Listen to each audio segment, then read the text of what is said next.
Alors,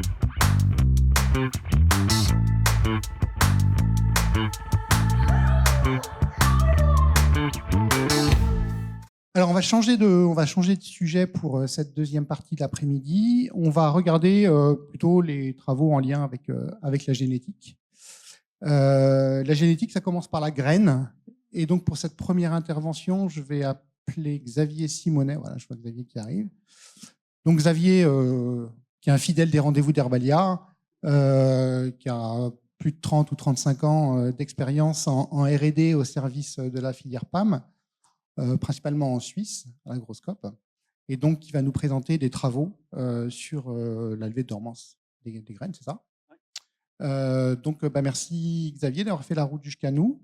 Et donc, je te laisse pour une vingtaine de minutes. Merci Philippe, merci à l'ITEPMAI de nous avoir aussi invités à faire cette présentation, nous donner l'opportunité de présenter une petite étude qu'on a réalisée sur la dormance des semences.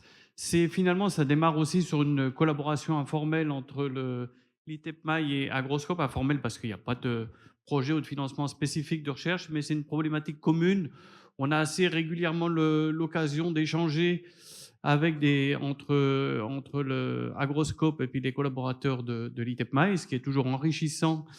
Et puis voilà, on a des problématiques communes puisqu'on travaille sur en partie les mêmes espèces, mais dans la même filière, même si c'est à une échelle beaucoup plus petite en Suisse. Donc je voudrais vous présenter les résultats d'une étude qui ont été réalisées sur la dormance des semences. Ça déroule d'un travail de master qui a été réalisé par un étudiant, Stefano, qui a fait son travail de master chez nous, mais qui, dans le cadre de ses études à l'école d'agronomie de Berne, la Havel.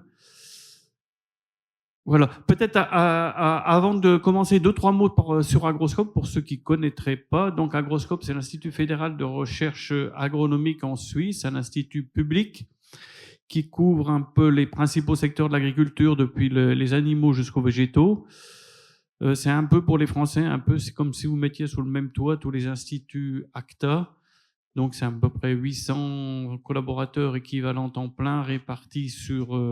il y a 3 sites principaux, puis il y a des sites secondaires. Moi, je suis sur un de ces sites secondaires, donc dans la vallée du Rhône, dans le coin sud-ouest de la Suisse, donc à proximité de la frontière italienne, Val d'Ost, et puis de la française, pas très loin de Chamonix. Donc ça tient aussi compte des différents climats et puis aussi la diversité linguistique qu'on a en Suisse. Donc ça tient compte de tous ces aspects. Donc c'est essentiellement de la recherche appliquée pour répondre à la problématique de la production. Donc le titre, réponse des semences dormantes de plantes aromatiques au traitement à la fumée et au cariquinolide KR1, donc un composé dérivé de la fumée.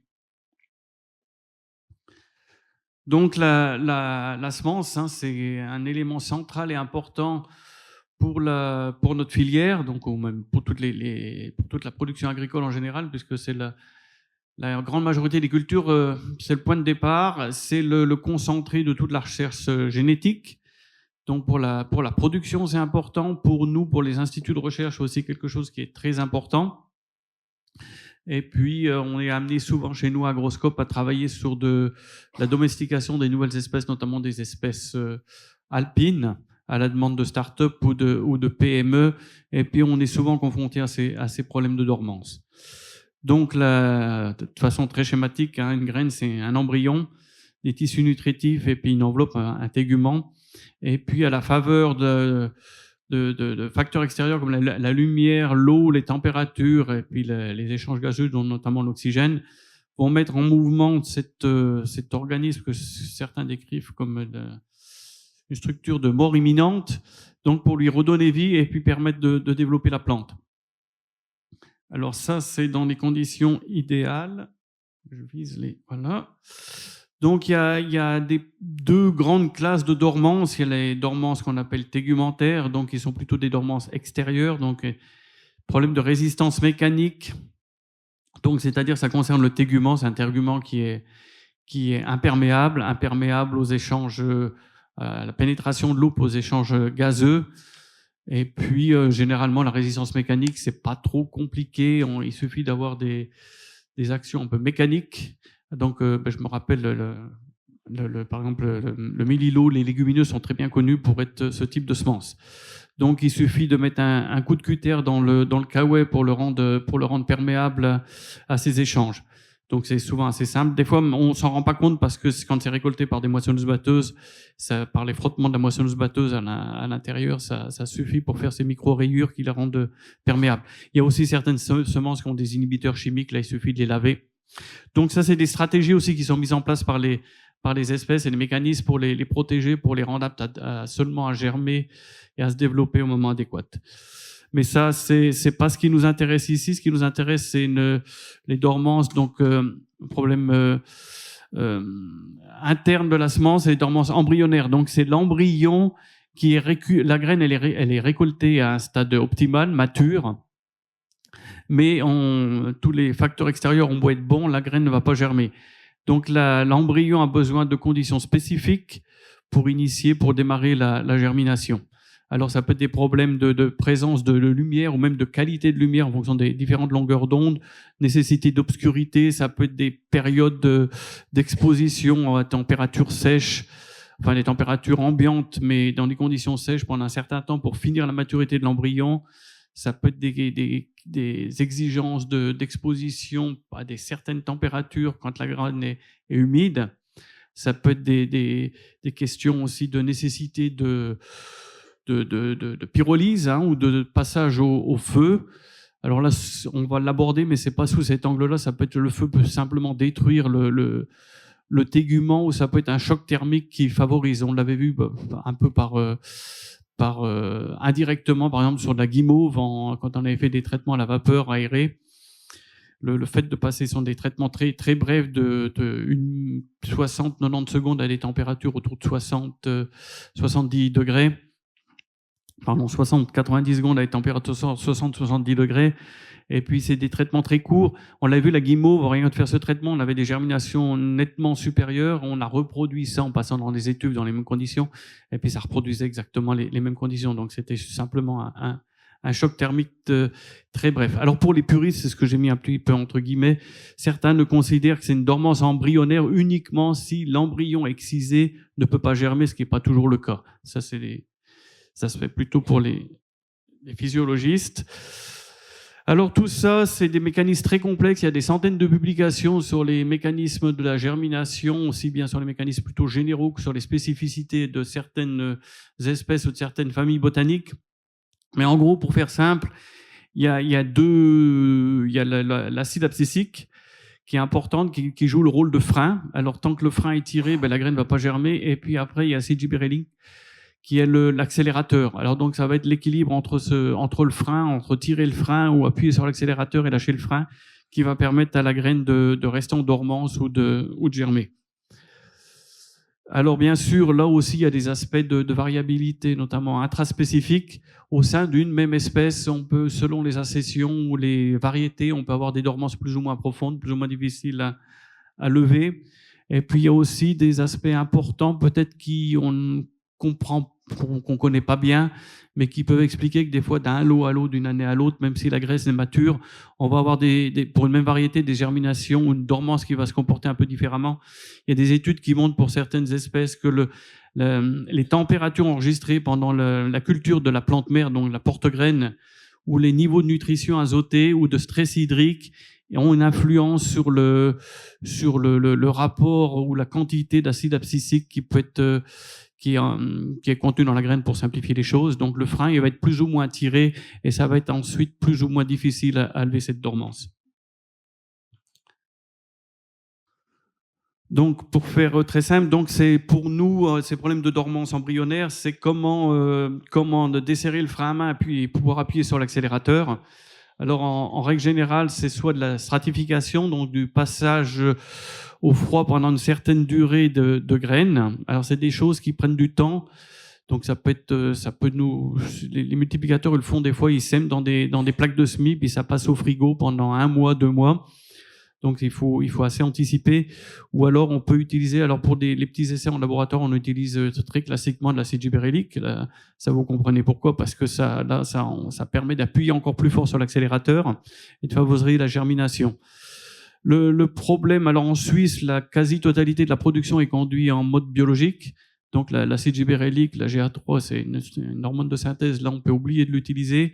Elle est même pas homologuée sur les levées de dormance. En France, je sais pas trop comment c'est utilisé, enfin la législation. Alors donc le problème pour nous, c'est est-ce qu'on peut trouver des alternatives, notamment la stratification, quelque chose qui est plus rapide, plus facile à mettre en œuvre, pas cher et voilà, et assez simple. Donc comment s'affranchir de cette stratification ou de l'utilisation de la GA3. Donc tout est parti sur une étude de l'art, donc une recherche bibliographique qui a été conduite à la fois par l'ITEPMAI et Agroscope. On a mutualisé ces données. On a fait une recherche déjà sur les espèces qui nous concernent en plan de médecine aromatique. Alors, vous pouvez imaginer qu'il y a très peu de publications sur le sujet.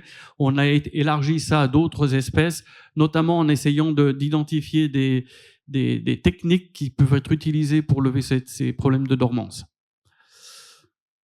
Alors là, il y a deux sur le tableau parce qu'il y a aussi la dormance. Bon, je viens de l'expliquer très brièvement, très schématiquement. Et on parle aussi de priming, donc c'est une autre approche, mais des fois il y a confusion entre les deux aspects. Le priming, c'est connu dans les apiacées, notamment les carottes, le fenouil ou autres. C'est-à-dire qu'on a des dormances qui s'étirent un peu dans le temps, qui sont pas très faciles. Donc c'est de donner la première impulsion à la semence. Donc c'est une exposition dans des conditions favorables pour la germination très court. On stoppe. Et puis après, on sèche, et puis après, l'agriculteur, il fait son semis au champ après, et cette première impulsion permet ensuite d'avoir une germination assez rapide et compacte. Mais il y a ces techniques, des fois, se recoupent.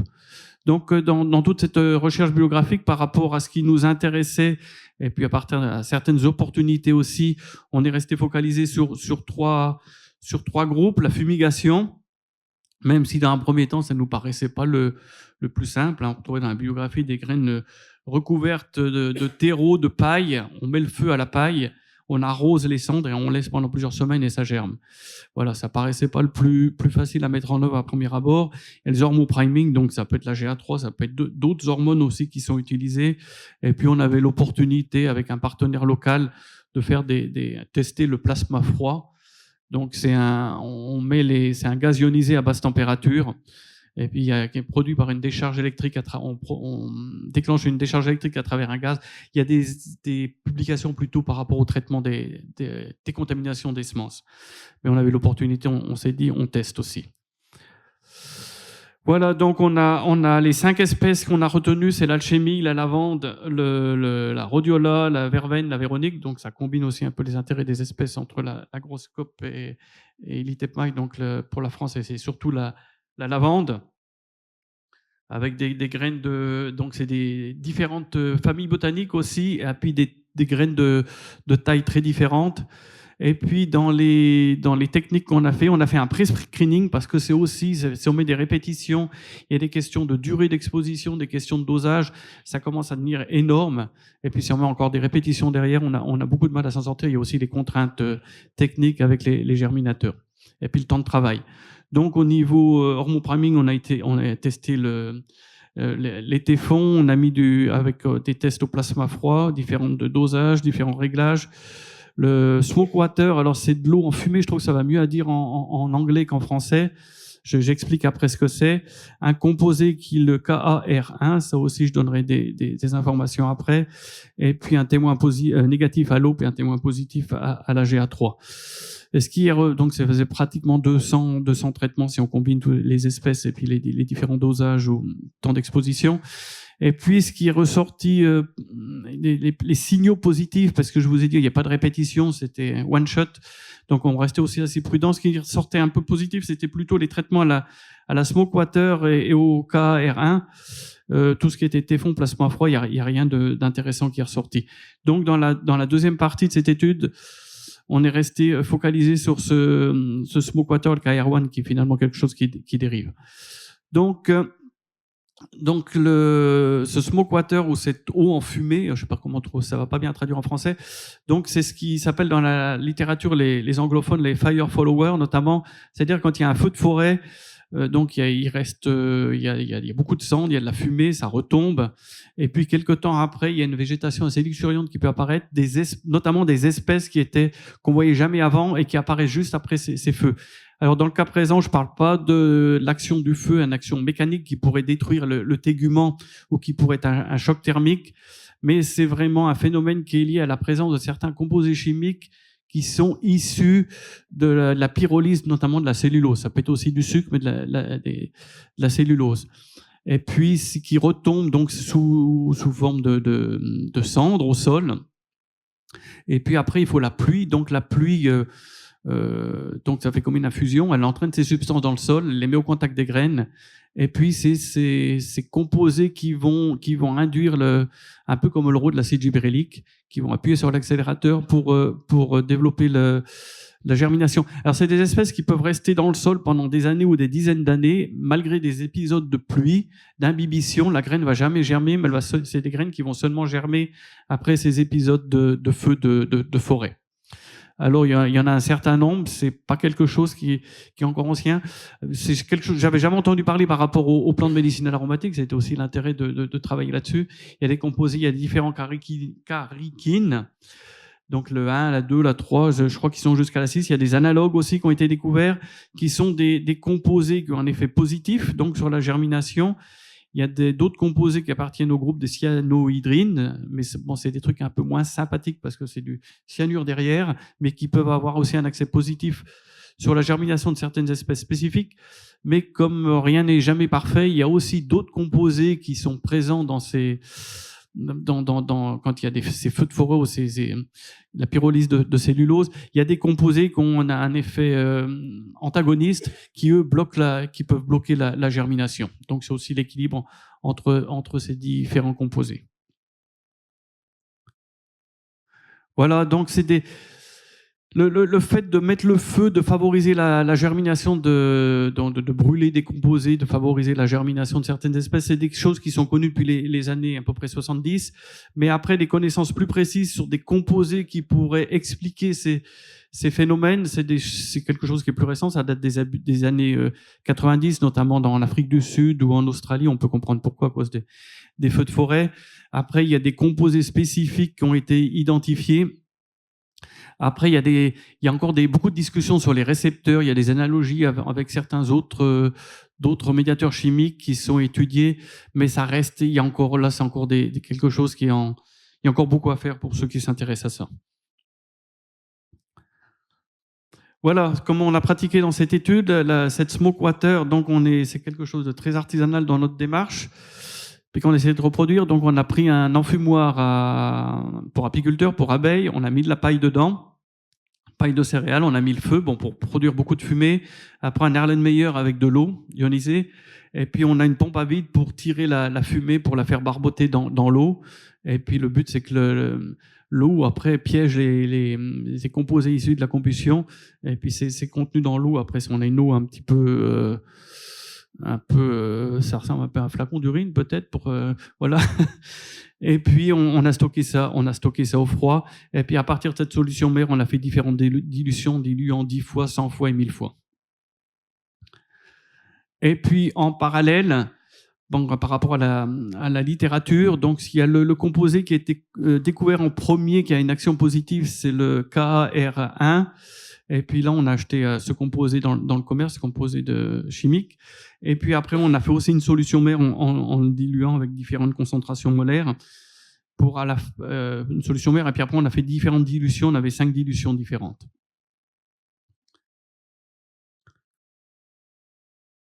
Voilà. Et puis un peu pour le fun, l'étudiant il avait regardé sur Internet. Il a dit mais il y a aussi des produits alimentaires qu'on peut rajouter quand on fait des sauces et autres pour donner cette saveur fumée.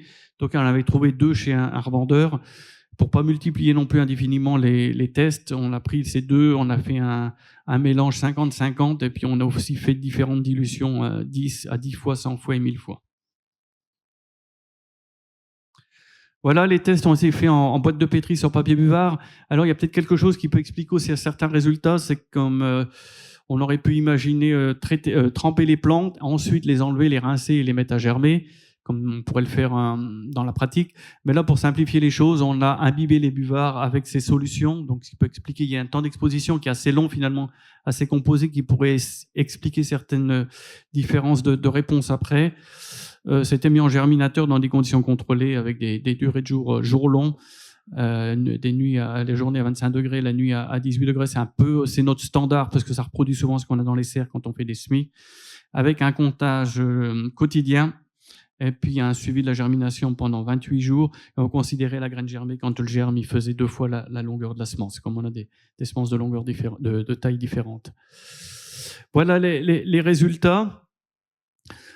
Alors ça c'est le premier, c'est sur l'alchimie. Alors ce qui se passe aussi quand je parlais de variabilité intraspécifique qui peuvent être expliquées des fois par les conditions culturelles de la plante porte-graine, c'est un peu ce qu'on a aussi des fois. Par exemple, on avait d'autres espèces que j'ai pas mentionnées en plus de ces 5 qu'on a mis de côté parce qu'elles sont connues pour avoir des problèmes, mais dans notre cas, quand on les a testées, elles germaient trop bien pour que ce soit intéressant de les garder dans l'étude. Donc l'alchimie, là, dans le lot qu'on avait, c'est aussi un peu le cas. Bon, après, la faiblesse aussi de cette étude, c'est une première. On verra, il y a pas mal de perspectives. C'est aussi peut-être la faiblesse, c'est qu'on avait, à part la lavande, où on avait deux variétés qui ont été fournies par l'ITEPMAI. Pour les autres, on n'avait qu'une seule variété, une seule accession, un seul lot. Donc, ça nous permettait pas d'intégrer la variabilité intraspécifique. Là, on n'avait qu'une variété d'alchimie. On le voit, les traitements dans des conditions à l'eau, des germinations n'étaient pas mauvaises. On était près de 60%. Bon, la GA3, on voit qu'on arrivait quand même on améliore quand même à 80%. Mais vu qu'on a quand même des germinations qui sont assez élevées, on voit pas de choses très intéressantes. Avec le KR1, on a des concentrations qui restent comme celles de l'eau, il n'y a pas d'amélioration. Avec la smoke water non plus, et ni avec le produit alimentaire commercial. Donc là, dans l'alchimie, on n'a pas eu de résultat intéressant. Deuxième espèce, la lavande, là c'est la variété Carla. Alors là, ce qui est intéressant, donc c'était une lavande qui était à l'eau un petit peu ancien, donc on avait un taux de germination même à la GA3 qui restait assez faible à 50%. Mais ce qui est intéressant dans le cas présent, c'est qu'on voit avec le KR1, on arrive à augmenter le taux de germination par rapport au témoin O. Donc le témoin O qui était à 13%, et puis là avec le KR1, on arrive à monter jusqu'à 30%. Donc on reste inférieur à la GA3, mais on a quand même une amélioration. Par contre, avec la smoke water, on a aucune réponse. Deuxième variété, Rapido, qui était un lot avec une meilleure faculté germinative, puisqu'avec la GA3, là, on était à près de 70%. Et là, avec le KR1, avec les dilutions, les concentrations en KR1 les plus élevées, on arrivait à un taux on avait une réponse croissante avec le taux de concentration en KR1 dans la solution. Et avec la plus élevée, la concentration la plus élevée, on arrivait à un niveau de germination qui était équivalent à celui de la GA3. Donc c'était quelque chose qui était très intéressant. On est très content qu'on a vu ça. Par contre, avec la smoke water qui contient ce composé aussi, zéro réponse.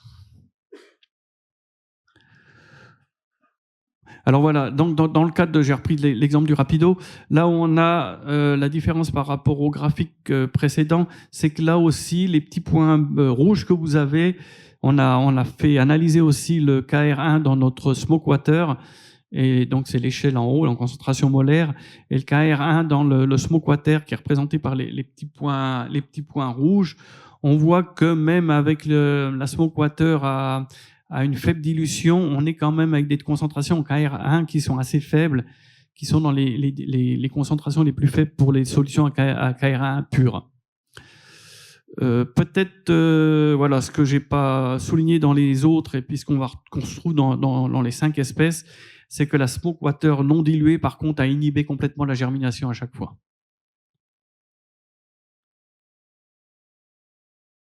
Le Rhodiola rosea, qui est une plante typiquement alpine, où là, il y a aussi, c'est une plante dormante. À l'eau, ça germe très, très faiblement. À la GA3, ça germe, donc c'est le potentiel de germination qui est atteint avec 50%.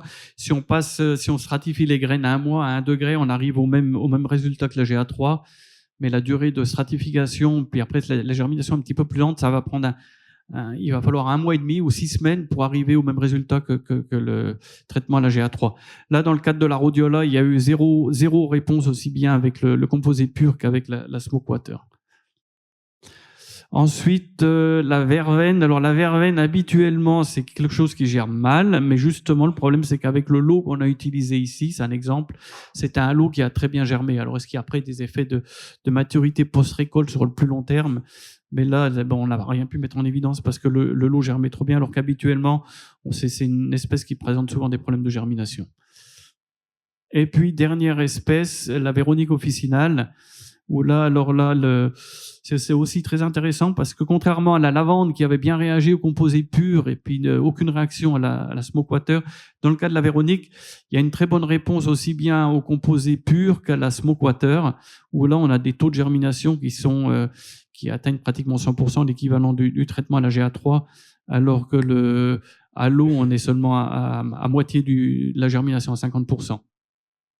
Alors, c'était une espèce qui a même réagi aux composés alimentaires. Par contre, on le voit aussi ici, la smoke water, là, son dilution, elle s'est avérée inhibitrice à la germination. Voilà, je reprends aussi ici le résultat. C'est la même chose que précédemment avec en parallèle les concentrations en KR1 dans la smoke water et puis dans la solution pure avec le KR1. Là, contrairement à la lavande où on voyait une réponse à la germination qui augmentait avec la concentration en KR1, là, dans le cadre de la Véronique, il y a les concentrations, ça réagissait à des concentrations très faibles en KR1. Il n'y a pas la même sensibilité de réponse.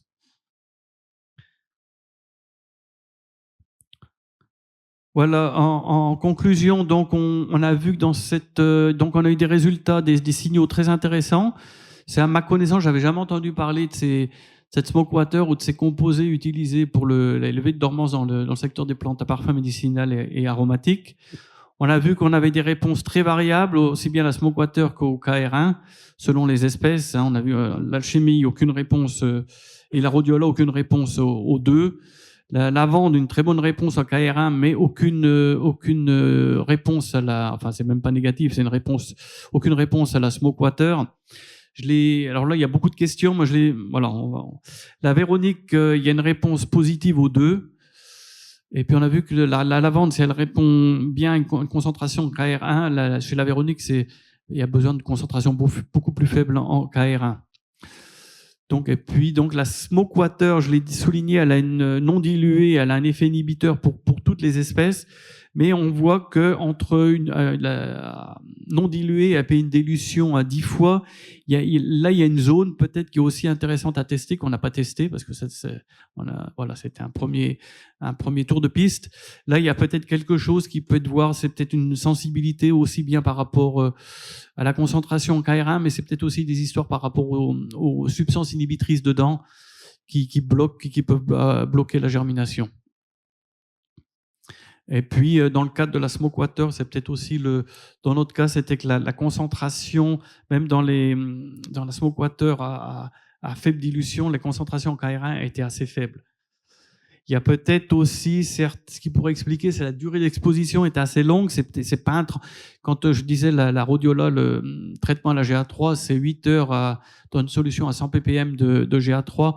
On le sort, après on rince et puis on le met en germination. Dans le cadre de notre essai, c'était le buvard qui était pour des solutions de facilité. Dans le cadre du grand nombre de tests faits ici, c'était le buvard qui a été directement imbibé avec la solution pendant pendant les 28 jours qu'ont duré les tests de germination.